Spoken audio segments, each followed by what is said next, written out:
Welcome to LC Screen Talk. My name is Larry, and today I'm sharing my ranking of every LAIKA Animation Studios film. With the release of Missing Link, LAIKA has now released 5 official films, starting with Coraline up through present day's Missing Link. Now, before we jump into the actual ranking, I just have to say, LAIKA is pretty much batting 100 for me. I have honestly really enjoyed all 5 of the films listed here. Of course, I can just appreciate the amazing craftsmanship that goes into creating any stop motion animated films, but in particular, stop motion animation that looks this flippin' good. And also, this is just my own personal ranking. This is how I personally enjoyed watching them, how I liked them, so if your ranking differs, which it probably will, make sure to respectfully leave that on down in the comments below. So without further ado, let's jump into the ranking. At number 5, I have the Boxtrolls. The Boxtrolls is a very sweet, quaint little film. It tells a really inventive story, creating these beautiful little box troll creatures and delivers on a really human, lovely narrative. One of the many original films from LAIKA Studios. It balances the line pretty well between the more horror-y aspects that the studio has thrived on with the more inventive, creative, and cute aspects. Eggs in particular is so cute, especially when he's a little baby and he's like playing the music. Oh, he's so adorable. But even bigger eggs, I think, is so cute, and I find all of those little box trolls to be cute. Their design isn't like overly cutesy, but they gave them enough personality and character that I was endeared to all of the box trolls. What keeps the film from moving up further on my list, however, is that while I thought the story and the world building was very inventive, unique, and beautifully done, the overall palette of the film is just a little bit on the grotesque side for too much of the runtime. We're focusing in on like tongues as we eat cheese, or like really other gross bodily images. It's a bit much throughout the film, like continually coming back. But furthermore, a lot of our characters in this one are a little bit on the grating side, including the Fanning character, who has fun moments when she's like delighting in like macabre side hobbies, but mostly I find her just a bit annoying. Our villains are all quite annoying. So the adventure's fun, the world building is great, but it just doesn't hit on all cylinders like the best of LAIKA films does. So it comes in at number 5. At number 4, I have Missing Link.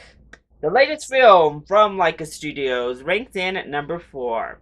I had a really nice time with this movie. First of all, the animation is absolutely stunning. Honestly, I would probably rank this second in overall animation from the studio.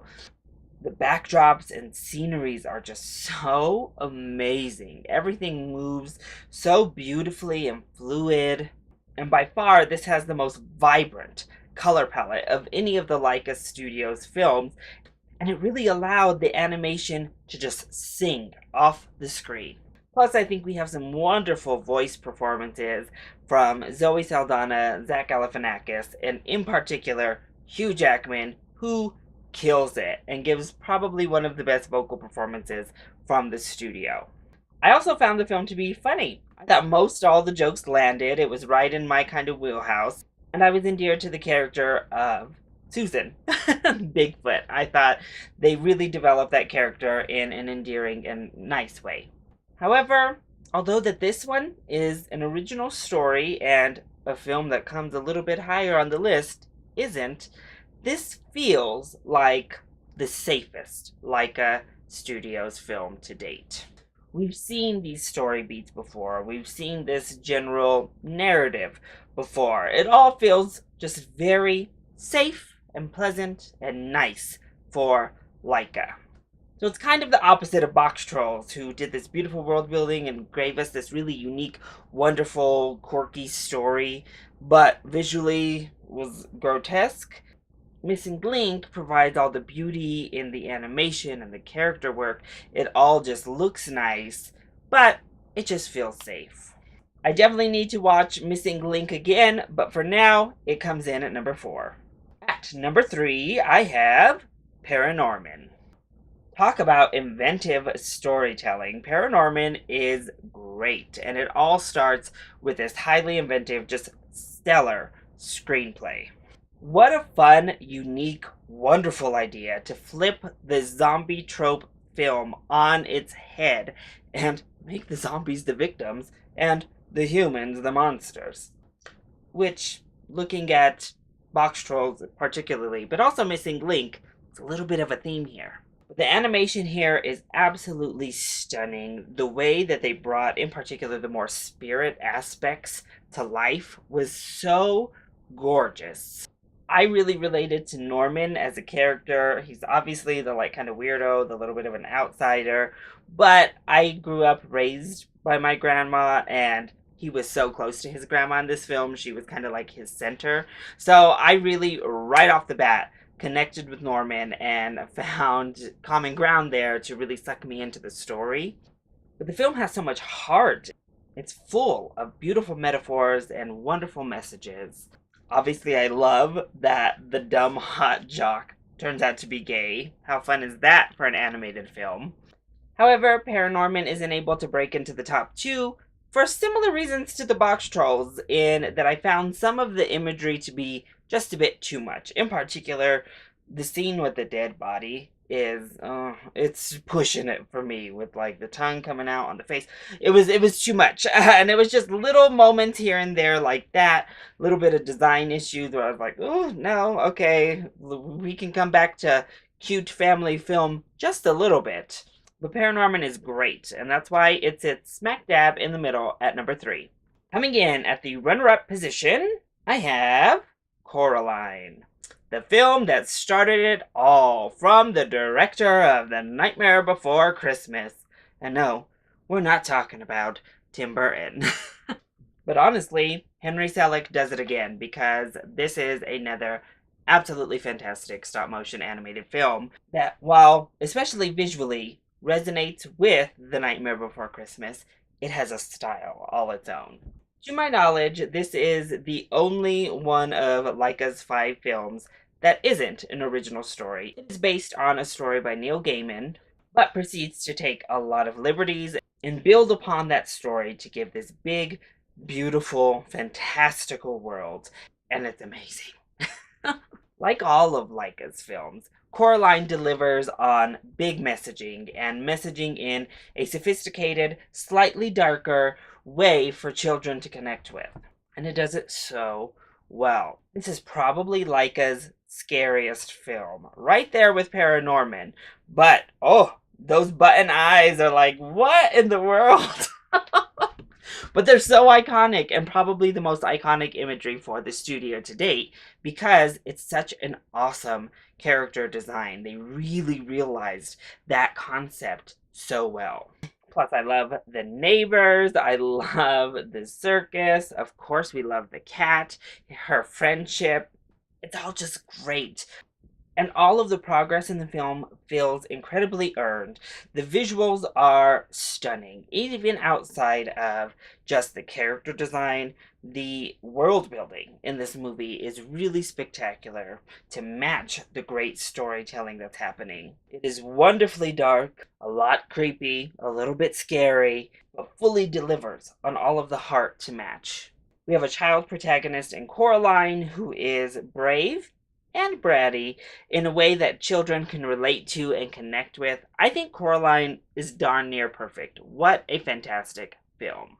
So in at my top spot, my favorite LAIKA film is Kubo and the Two Strings. Kubo ranks at number 1 because I think it's virtually perfect. It is the most well-executed film from LAIKA across the board. The animation is mind-blowing in Kubo and the Two Strings. It is so easy to forget you're watching stop motion when you watch this film. The movement is so fluid and just amazing. The articulate delicacies of each and every bit of the set is immaculate. The character designs are the most appealing in any of the LAIKA films across the board. And then moving away from just a visual feast, the script is amazing. What a sophisticated script that doesn't pull punches for the family audience. We are dealing with heavy metaphors and heavy subject matters in this film. And we don't add a song and a dance, and we don't add big jokes or light numbers. It really delivers the story in an extremely respectful and necessary way. Plus, LAIKA has created their own fairy tale in a vein which we haven't really seen in an animated film previously. The mythology that they came up with here was so beautiful to match the beautiful visuals. Plus, our characters are just fantastic, and the chemistry between Kubo, Monkey, and Beetle is so good. Kubo is such a relatable, wonderful character. Monkey is hilarious and everything. And Beetle is wonderful and provides that touch of lightness that you do need moving throughout the film. The score is absolutely perfect. Honestly, the only thing I could think to put as a negative for Kubo and the Two Strings is I wish we had more Asians as our vocal talent. But at least the vocal talent came to play and delivered wonderful performances here. But honestly, that's it. Other than that, I think Kubo and the Two Strings is an animated masterpiece. It is one of the best stop-motion films I have ever seen. I think it's not only LAIKA's best film, but one of the best animated films of the past decade. Kubo is fantastic. And that's why it ranks in at number 1 for my ranking of the LAIKA animated studio films. So, what did you think of my ranking? And more importantly, how would you rank the LAIKA films? Let me know either in the comment section down below, or you can hit me up on Twitter. Also, if you liked this video and want to see more ranking videos, make sure to hit that like button down below and subscribe to the channel so you are always up to date on our latest videos. I love you all so much for your continued support. Mwah! Thank you for watching, and I'll see you next time. Bye!